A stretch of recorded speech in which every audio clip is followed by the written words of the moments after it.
رب أعوذ بك من همزات الشياطين وأعوذ بك رب أن يحضرون.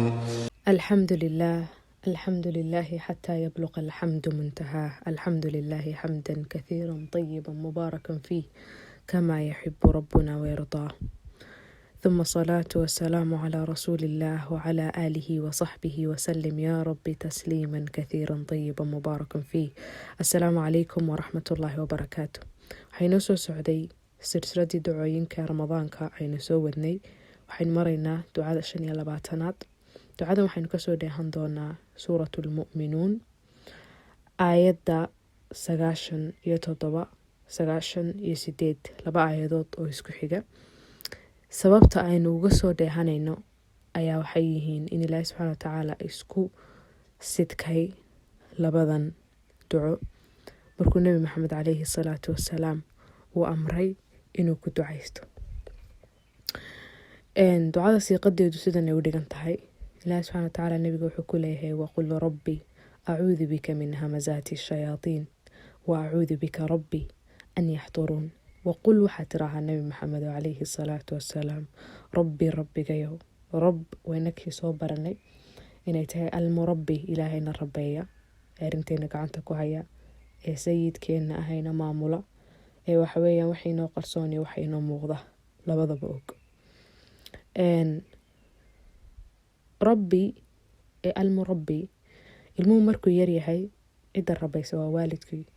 waalidku uu uga ogogaal badan yahay cid kasta oo kale ilmahaas oo dabacdiisa uu ka ogyahay maadaama isagu dhalay waxyaabaha uu waxaweyaan ku wanaagsan yahay, waxyaabaha uu ku xun yahay, halkuu jilicsan yahay, halkuu wanaagsan yahay, intaba uu ka warhaya. marka waalidka markaa laga tago arab, ilaahana rabeeyey ee isagu markiisa u horeysayba na abuuray ayaa nafteenna iyo ruuxdeenna iyo caqligeenna iyo waxa inoo qarsoon iyo waxa inoo muuqda intaba ka warhaya oo og. waxyaabaha inagu cadowga ah, waxa inoo wanaagsan, waxa inoo xun, intaba isagaa og. marka sababta aawadeed ayaynu ugu celinaynaa arrin kasta maadaama cidka xogogaalsani aanay jirin. marka nabiga calayhi salaatu wasalaam ilaahay wuxuu ku amrayaa waqul waxaa tirahaa rabbi rabbigayow acuudu bika waxaan kaa magan galayaa min hamazaati shayaatiin.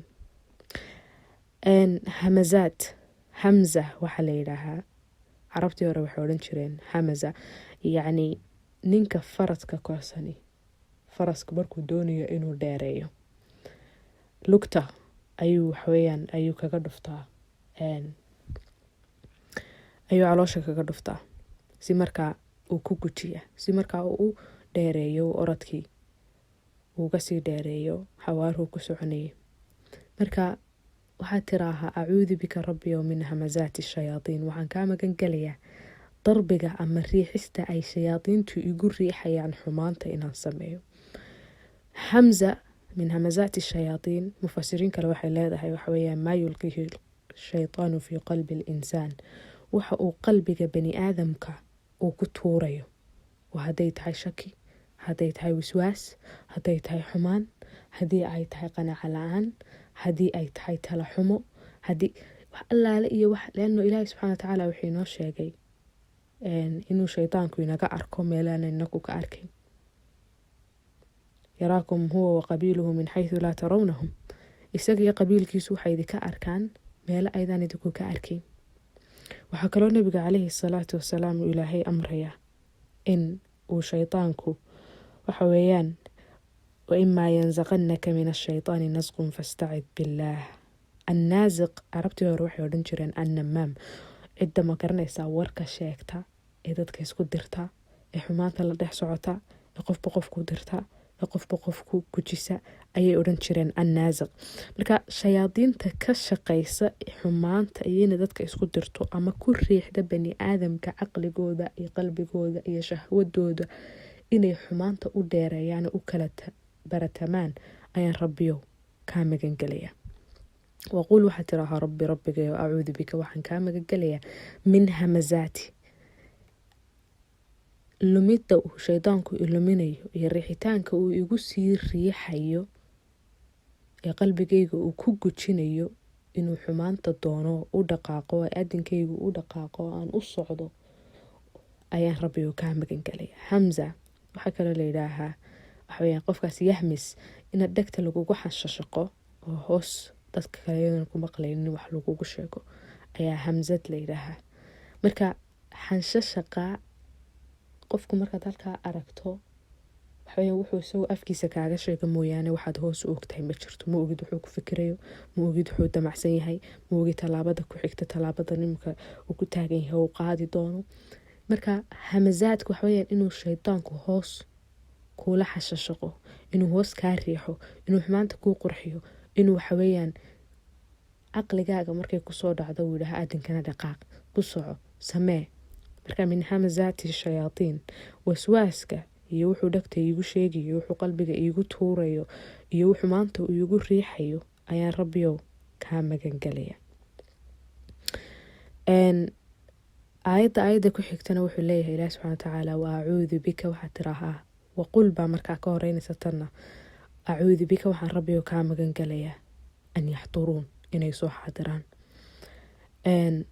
waxaan ogsoonahay shaydaanku mar walba inuu xaadirna leeyahay oo xididadeena dhiiga raaca uu inaga raaco, uu inala socdo. haddaynu wax cunayno, haddaynu lugeynayno, haddaynu fadhino, haddaynu hadlayno, waa wax aan shaqo kalaba lahayn in waxaweyaan uu saqajaannimo iyo masayrkii uu nebi aadam ka masayray ee ka hinaasay jannadii uu galay waa kii kasoo saaray. sidaasunbuu duriyadiisii iyo dadkii ilmo nebi aadamna uu u daba socdaa si uu ninkani waxaweyaan markiisa u horeysa damaciisa koobaad waxaweyaan inuu tirada ugu badan ee dad ah ay jahanamo la galaan.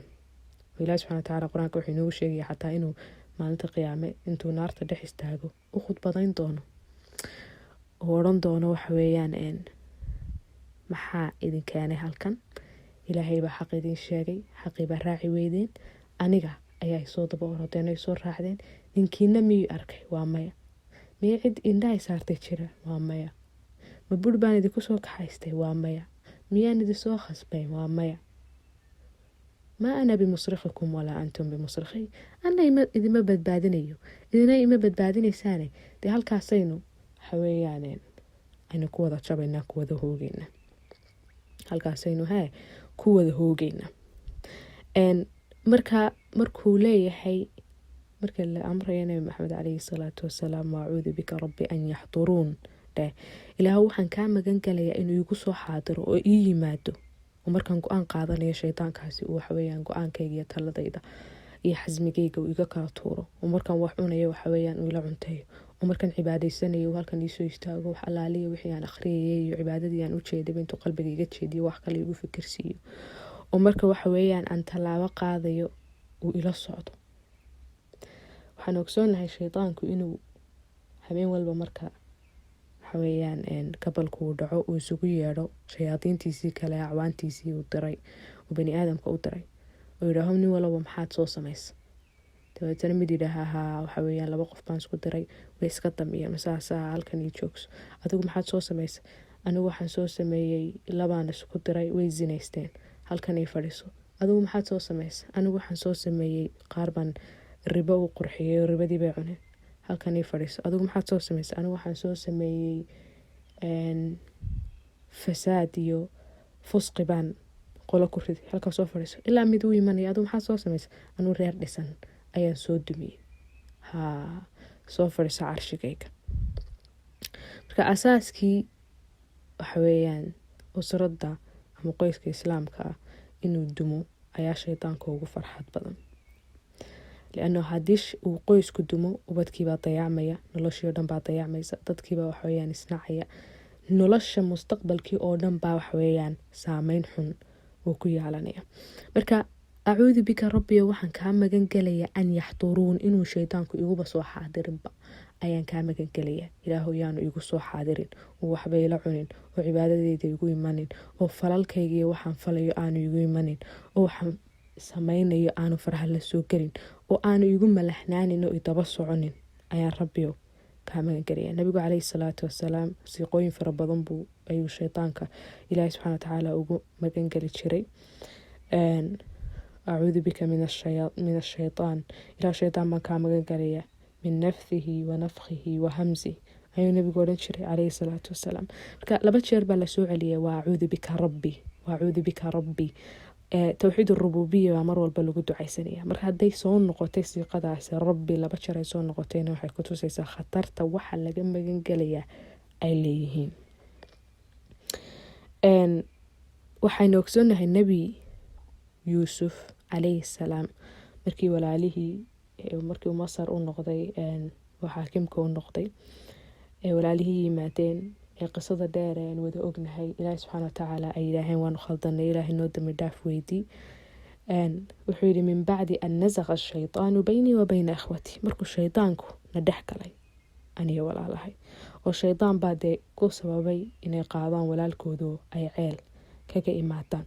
marka shaydaanku inuu dadka isku diro, inuu kala xumeeyo, inuu go-aanka waxweyaan kaa carsheeyo, inta laba kastood qaadayso aada hoogto unbuu ku daba socdaa. si markaa taasi aanay u dhicin, amarkaa ilaahiga waynaan qaadanaa, oo ilaahay baa nagaga filanoo meeshuu nagu daba socdayo, siduu noo daba socdayo, meeluhu waxweyaan raba inuu naga soo ataagaba oge, oo inaan nidhaahno waqul acuudu bika min hamazaati shayaatiin wa acuudu bika rabbi an yaxduruun. acuudu bika rabbiyo waxaan kaa magangalayaa min hamazaati shayaatiin, hamsadaha ama riixitaanka ay xumaanta igu riixayaan iyo waxaweyaan waswaaska iyo xanshashaqa qalbiga igu ridayaan shayaadiin oo dhan noocu doona ha ahaato.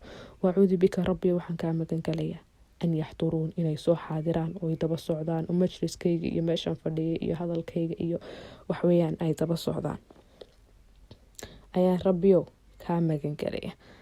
ducada haddaan ku celiyo, rabbi acuudu bika min hamazaati shayaatiin wa acuudu bika rabbi an yaxduruun.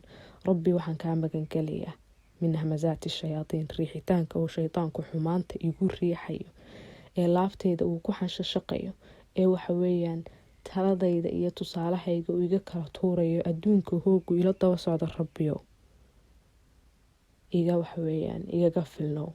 wacuudu bika rabbi waxaan kaa magangalayaa an yaxduruun, inuu soo xaadiro oo ila daba socdo oo ila joogo, oo isaga ay arkaya anigu ma arkee, aniga iyo isagaba adiga arkee rabbiyo aniga shaydaanka waxaweyaan nakala dhexdhig waxaweyaan caad aanu iga arkayn ayaad ilaahay subxaana watacaala aada weydiisanaysaa. meesha ugu xun ee uu shaydaanku kaasoo uu kugu daba socon karaa, kusoo xaadiri karaa waxaweyaan maalintaad dhimanaysid, hadduu kusoo dul fadhiisto carabkaaga uu waxaweyaan kala dagaalamo inaad shahaadatid, taasaa hoog ku filan. marka markastood ducada ku celcelisid waa mar kasta oo janska aad shaydaanka kaga badbaadid inuu kusoo xaadira uu bato. rabbi acuudu bika min hamazaati shayaatiin wa acuudu bika rabbi an yaxduruun. هذا صلوا وسلموا على أزكى البشرية محمد بن عبد الله وعلى آله وصحبه وسلم يا ربي تسليما كثيرا طيبا مباركا فيه، والسلام عليكم ورحمة الله وبركاته.